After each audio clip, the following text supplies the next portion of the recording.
So ayan mga kalabs, pakita ko lang po sa inyo kung ano ating kinakaabalahan mga kalabs habang tayo'y walang ginagawa.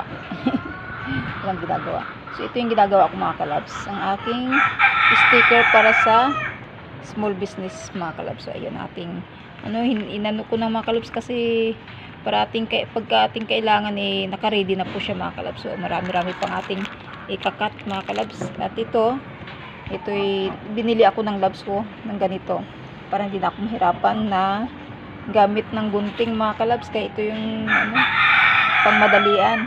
So ayan, para hindi masyadong mahirap gawin. So ayan, nakailang page na po tayo, mayroon pa rin, marami pa rin po mga kalabs. So kung hindi ako binili ng labs ng ganito, nako, kailan pa kaya ako makakatapos. So ayan, bilis lang mga kalabs. Oh, kinakat ko lang siya. So ayan, karami na tayo. So, diba? Ano siya,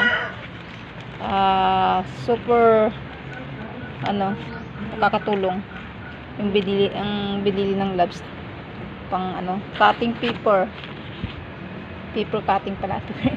So mas mayroong mas malaki pa nito mga kalabs ang nabili ng labs medyo maliit, so kailangan hatiin ko pa siya dito para magkasya siya sa pag nag-cut tayo, kasi mas malaki kasi siya mga kalabs. Mas malaki ang aking sticker kaysa gamit ko pang cutting. So kaya ayan, hinano ko na lang siya, pinagtsatsagaan. Okay naman, malaking bagay naman siya. So ayan, diba? So syempre hindi tayo makapagsampol kasi hawak natin ang isang cellphone, kaya hindi hirap tayo maingay pang ating mga alaga. So ganyan lang siya mga kalabs. Ganyan. Wala kasi tayong taga-video mga kalabs, kaya mahirapan din tayo. Ayun, ganyan lang siya. Oh, diba? Oo, diba ang bilis lang. Ano na siya. Oh, medyo lumis pa siya konti. Ang hirap pagka video mo, gawa mo all around. O diba? So ayan lang mga kaganapan mga kalabs sa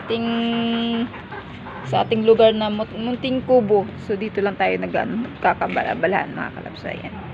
So ayan. Thank you for watching mga kalabs. Ayan pong ating ganap for today. Busy for today, mag-cutting ng sticker ang inyong lingkod mga kalabs. So sipag-sipag lang po tayo kasi kaya ko po siya kinakat mga kalabs. Marami kasi ating order. So hirap po kasi kung kailan may order sa kapatid magkakat nito. So maganda yung naka-ready na siya para ready to dikit na lang sa ating items. So yan, kailangan na naka-ready na mga kalabs. So may bumili pa. Mayroon pa tayong may nagbayad. So ayan, kailangan naka-ready ang lahat para hindi tayo hirap sa pag madali ang order, kasi minsan sabay-sabay wala tayong magamit sa kapatid magkakat, diba? So ayan lang po ang ganap natin for today mga kalabs. Para-paraan lang po tayo at kunting sipag lang po sa lahat nating ginagawa para maging success sa buhay. So katulad lang yan sa pagbablog po natin sa YT mga kalabs. So sipag-sipag lang po is the key, engage is the key, support to each other to tagi na nabulol-bulol na ako mga kalabs. So ayan, bahala na kayo. And thank you for watching mga kalabs. Please support and subscribe my channel. Thank you so much po. God bless everyone. So ayan po. Thank you.